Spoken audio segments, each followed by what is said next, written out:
All right, so welcome again to Military Guna TV, and we are out. Optimism topped off with, I would say, a mixed feeling of a result. I would say definitely a mixed feeling of a result.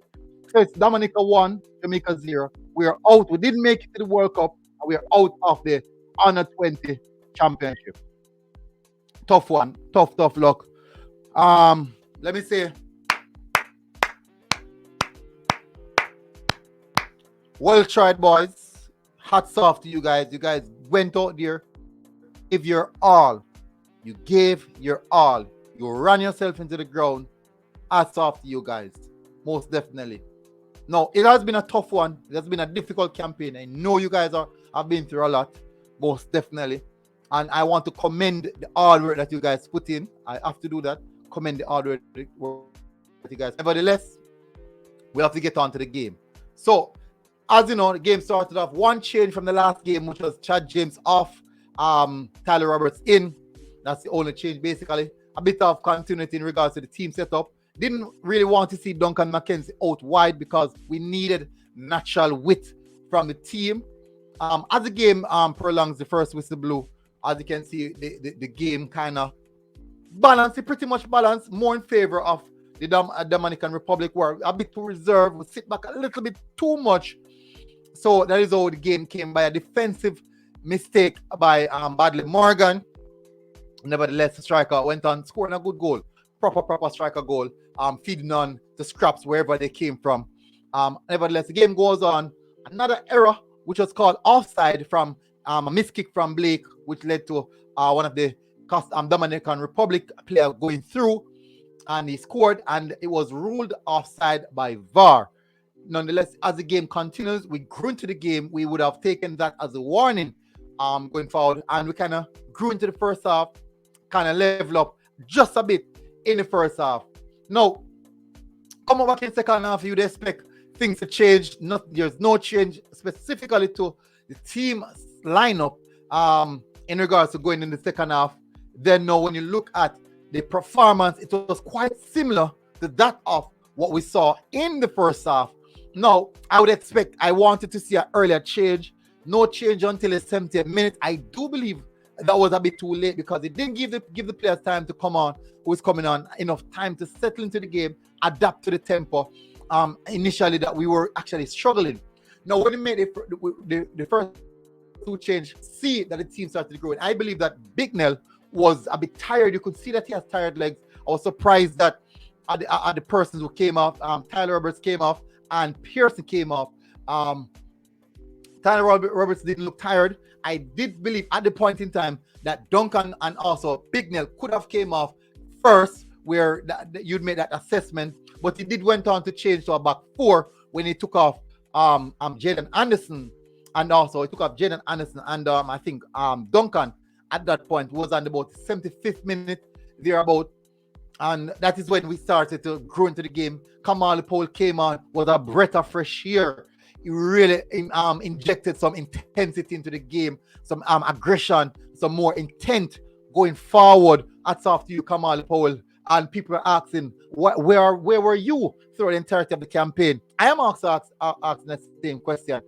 We saw Duncan McKenzie playing as the presser for the team, and he looked weary for a long period of the time of the second half before he came off. But surprisingly, Bignell was really fatigued. You can see it was clear that he was running with heavy legs. Didn't know why he didn't came off, and I do believe that the substitution could have came in the earlier part of the game. Came in too late, I believe. But when you realize the last 20 to 15 minutes of the game, the intensity level rose a bit. We started to pin back the Dominican Republic players. They had no chance. They had no out ball. They couldn't play out from the back. They just look clueless when we started to turn up intensity. And it goes to show that we could have been doing this from minute one. And I don't know why we had that pragmatic approach to this game, in which if we had tried something going at them before. No, we did it last time out, where we changed to a back four, moved from the back three to a back four. We saw some success. No, we did it just as now as well. And if you'd realize, because we were so pragmatic, that was the reason why our midfield was overloaded, because we had two centrals in Pearson and Bicknell, and you find out that both Pearson would drift to the left, Duncan would drift inside, so you find both of them occupying the same positions on the pitch. So it was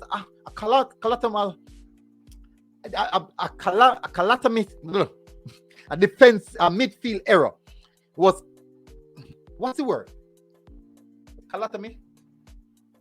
Anyways, it was pure problems in the midfield. It was pure problem in the midfield where you have Duncan and also Pearson occupying the same space, and definitely it didn't really provide the support for the team. It didn't keep the balance of the team. You had Duncan has the role as a floater who get the opportunity to do most of things. When you realize in the entirety of the first half, the one player who actually break the line, beat the press to go and dribble past some of the players to make the final pass would have been the centre back in Blake. He was the one who's doing all of this, and you say, why you have that type of player in the centre back when you needed that quality in the central zone? It was difficult. It was really just a sequence of bad decision throughout the game, and it really was telling based off how you see how things are going. But definitely we are not no World Cup for the Reggae Boyz senior team and also the junior team.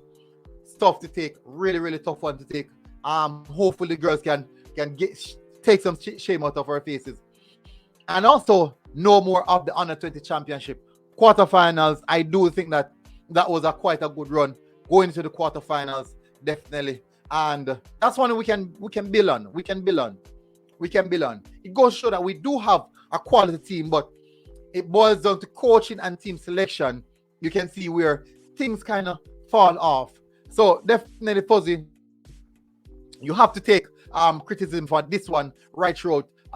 Many people are asking, no, I will leave that for another time. I will leave that for another time. But in the same sense, it's a tough one to take, but it is the reality. People are saying from start that it's good. And if we're here in the quarterfinals, playing like this for the last 15 minutes of the game, it would have shown that we could have done this throughout the game. It just has to do with what we find the right balance in the team, and we would have seen a much better performance right throughout. Anyways, guys, please smash the like button. Most definitely hit the subscribe button, as this has been a tough campaign. We went to the quarterfinals, and that is it for the Reggae Boyz. No World Cup. That one is very, very tough to take. A very tough one to take. But that's how it is. That's just football sometimes. Until next time, I'll see you guys again. We are out.